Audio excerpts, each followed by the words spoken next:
was my last 2 years, finishing up my sophomore year in dental school, and the dean came to me and said, there's a Navy recruiter in the library that wants to talk to you. I went down there and it was this Navy officer, dental officer. He said, you're doing very well in your dental classes. You're up near the top of your class, and I'm only looking at those students that are in the 5% of their class. I got a deal to offer you. I graduated at 10 a.m. this June 7th morning. 2 p.m. that afternoon, I'm out at Fort Omaha being sworn into the Navy as a Navy dental officer, which I have no regrets. My name is Dr. George Blue Spruce, and this is my beautiful wife, Patricia Blue Spruce. And we're here today to continue to encourage students, specifically Native students, to pursue careers in the health professions, especially at the doctorate level. And we've been most fortunate to be able to also share the publishing of my autobiography, which is entitled Searching for My Destiny.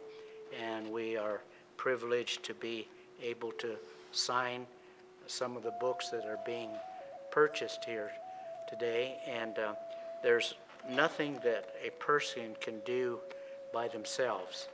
And I'm very fortunate to have my wife, Patricia. Without her, I don't think I could ever be where I think I am today, and that is people saying that we've made a success of ourselves. I am so pleased that I was a tennis player so that George and I could meet, because we met playing tennis. And there is a North American Indian Tennis Association that has a national Indian tournament every year in a different part of the United States. And George and I met when we were playing tennis in one of these national tournaments. George is very sought after as a speaker because he tells his story, how he started with 2 reservation parents who didn't even speak the same language and had to learn to get along with each other through the English language.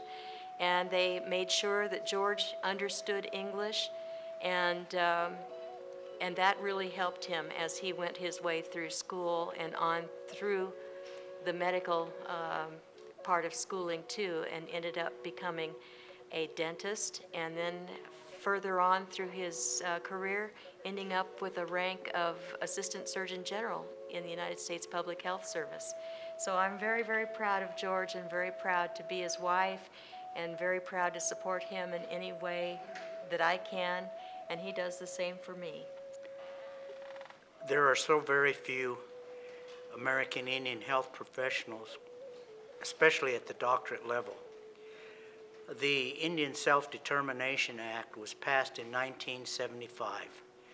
What that meant to Indian people was that for the very first time, they could now assess their own needs, they could prioritize those needs, but most important, they could manage and control their own programs. In a healthcare delivery system like the Indian Health Service that services the providers and the care for American Indian people, to this day there are still very few American Indian health professionals in meaningful leadership roles. And so I like to say that until we have more Indian professionals in those meaningful leadership roles, that Indian self-determination remains a myth.